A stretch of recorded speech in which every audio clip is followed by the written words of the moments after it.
came across some old prints and photos of Shrewsbury, and I thought they were so nice that I ought to put them on a vlog. I'd love to have been able to have, done what so many people do on YouTube and show you the exact scene as it was before and as it is now.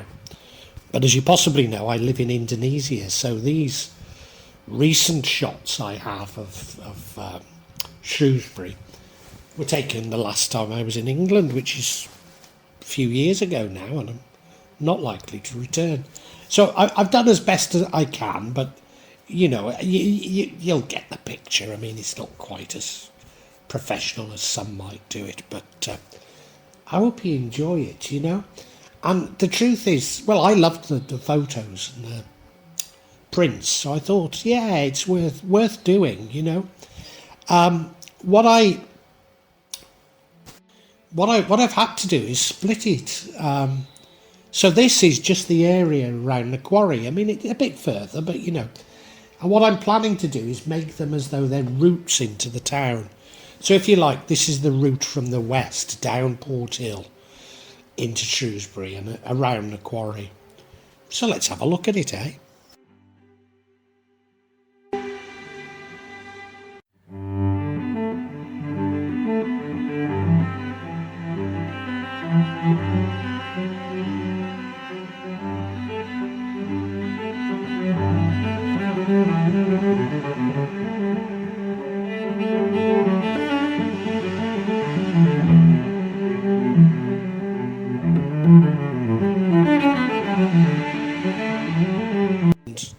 The first place we come to, well, we've come down Port Hill, so it's Port Hill Suspension Bridge. Now, I did in another vlog call it Kingsland Bridge, and I was just reading it out, Somebody else had used the word Kingsland Bridge for it, and I didn't half get roasted for getting it wrong.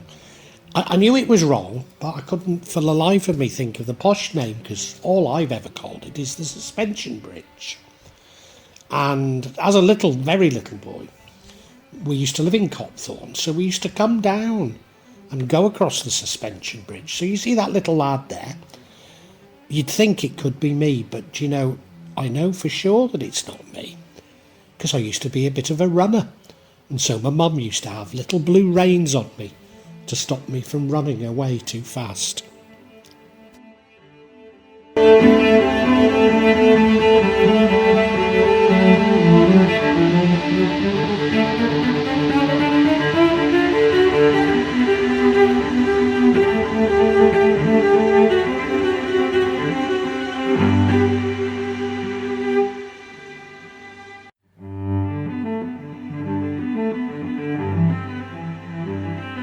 Now, after you cross the Port Hill Bridge, Suspension Bridge as I know it, and if you turn right, you can walk along the river, beautiful avenue of trees that's known as the Avenue.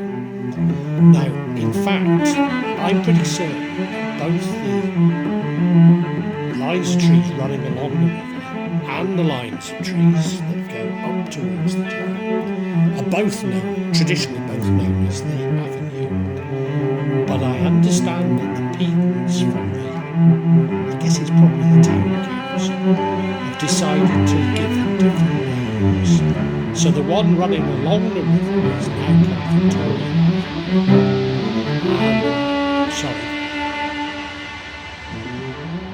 Victoria. And one of the ones running into the town, the main one, is known as Gloucester. It was known as Central. It was renamed after Prince Alice, the Duchess of Gloucester, when she visited the village. They're not original. The original was hybrid oranges, and they rotted in the 1950s at Rowley, killed a girl. So Percy Throne, who was the head gardener, he ordered them to be felled, and these new trees were put up.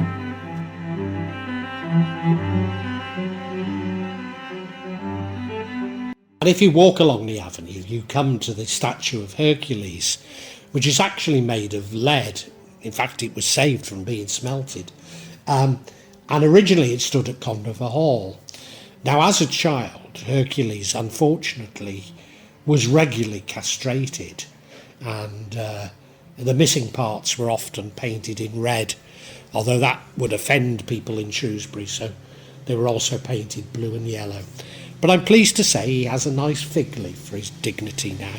And he's also the subject of a poem by Wilfred Owen, the Oswestry poet, but he did live in Shrewsbury for quite some time.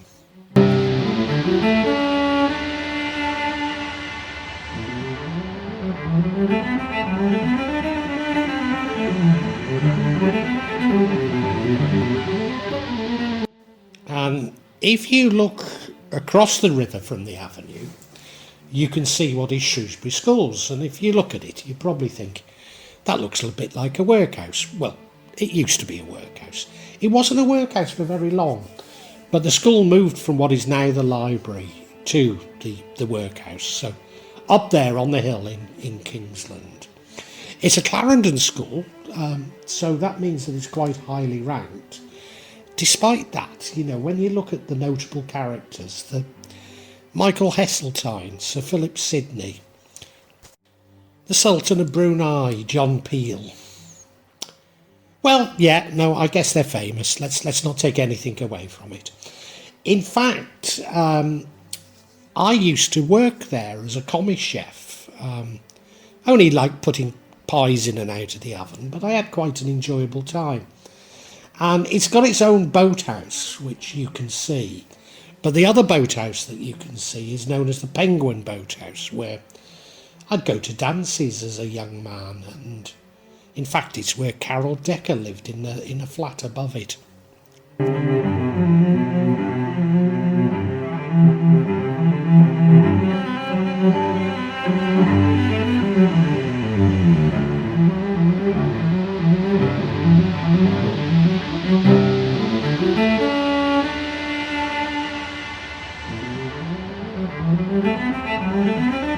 I made the faux pas of calling the Porthill Bridge the Kingsland Bridge because I knew it as a suspension bridge.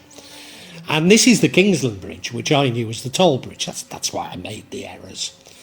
So anyway, this is the toll bridge, and it runs down between what was the ear, nose and throat, it's now apartments, and the girls' high school. Oh, it's not even a girls' now, it's just the high school.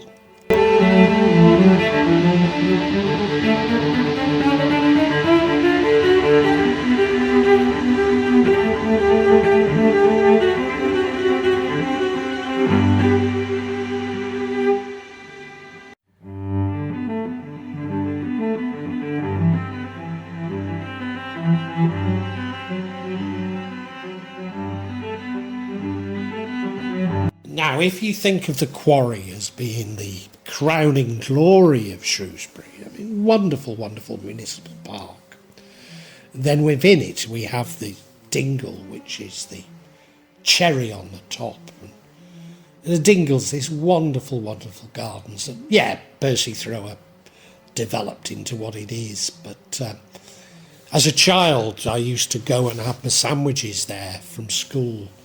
So during our lunch break, we'd go in there and eat our sandwiches.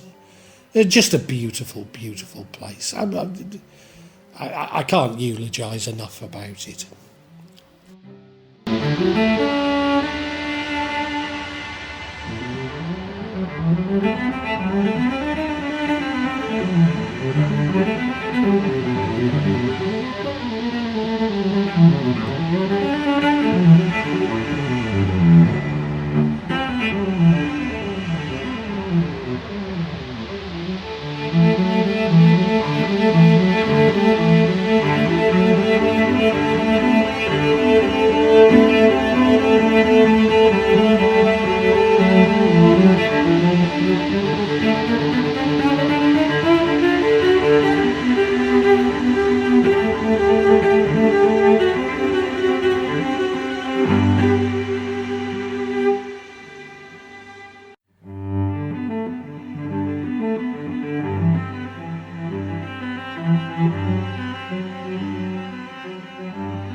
Historically, shoe and boot making was important to Shrewsbury.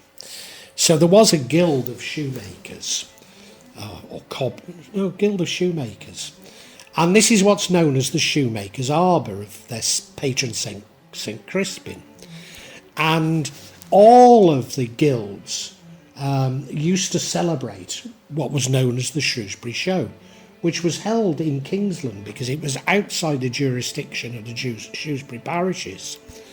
And it was an absolutely riotous event. So each of the guilds had their halls, if you like. I think temporary structures, but this looks quite permanent because it came from there. In Kingsland, where they'd get absolutely drunk and cause mayhem, and this arbour was a part of it.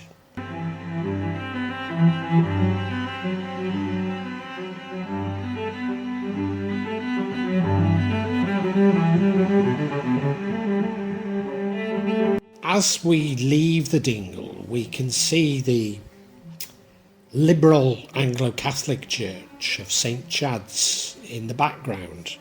Well, that's where we're heading because we're going into town, and it's just a wonderful, wonderful, beautiful Georgian church. I don't think there are any other round Georgian churches in England, so it's fairly unique. But it's just beautiful, particularly when you see it from the Dingle and from the Quarry.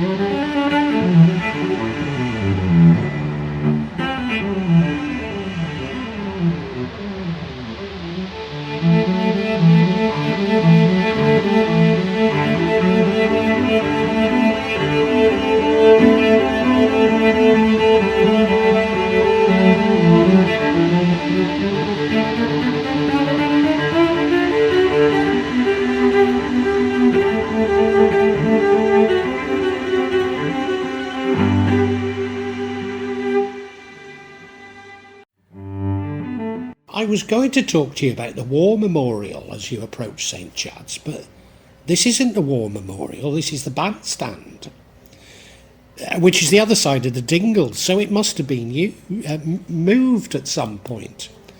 The bandstand itself was built in 1879, whereas the War Memorial was built in 1922, designed by George Hubbard and Son and built in Portland stone.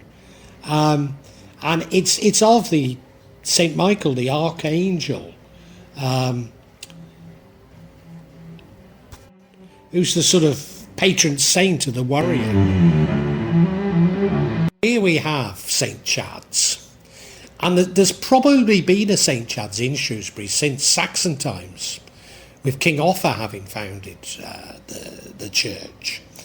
But of course this isn't the original, this is Georgian. In fact, the one that I'll show you in another vlog isn't the original. That actually fell down despite Thomas Telford warning everybody to do something about it, that it was going to fall down. No, this was built 1790, and it was arranged by a committee, and a Scottish architect, George Stewart, was commissioned to build it, and they hadn't accepted his round building, even though it's absolutely wonderful. But anyway, it looks beautiful, doesn't it?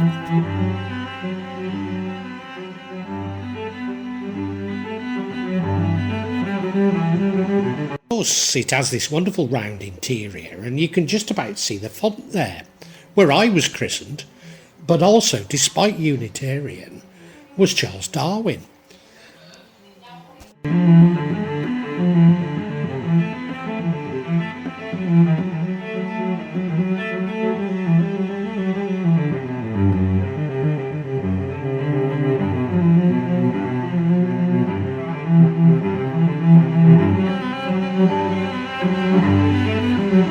So if you cross over from the Quarry, you can look down what is known as Claremont Bank, and pass what certainly used to be the vicarage, and go down what is known as Claremont Hill.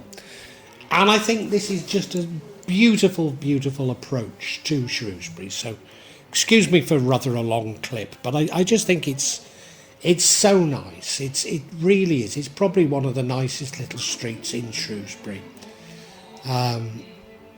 Yeah, running down to the town itself.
As you get down Claremont Hill, you get onto Barker Street. If you turn left and then to your right, it's now a car park, but that used to be the main bus station, particularly for the Middle and Red buses, which served the east and the south.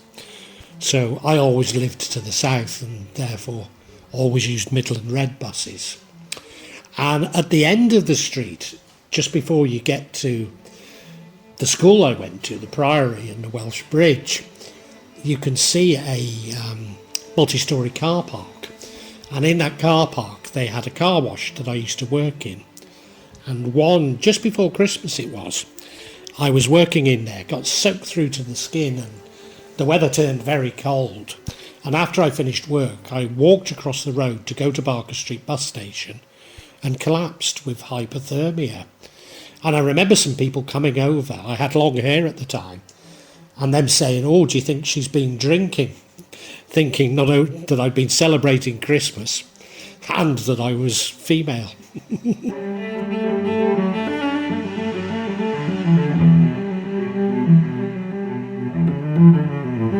Now, this very impressive building that you can see on Barker Street, I know as Rowley's mansion. I've seen it called Rowley's house recently, and I think maybe the mansion is the timber frame building, and what's called Rowley's house is what was his warehouse, the brick building at the back. Rowley was a wool merchant, but also a brewer. William Rowley it is, in the town. But I knew it as Rowley's mansion, and it was home to the museum. And often if I had to wait for a bus, I'd spend maybe nearly an hour in there. Often in the top floors it was absolutely deserted, and I would be frightened to death.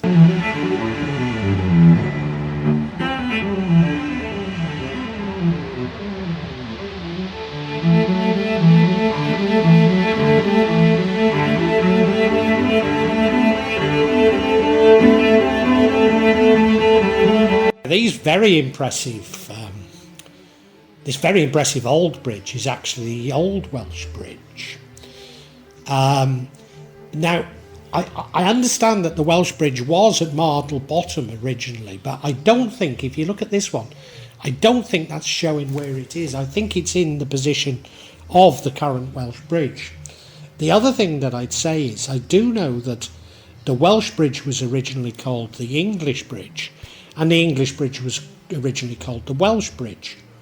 But in every reference I've seen to these tremendous pictures, it's referred to as the Welsh Bridge. So I think we have to assume that it is the Welsh Bridge, and it is the position where the current Welsh Bridge is. And then there's this wonderful old photograph here, which shows a man riding a horse in the centre of town.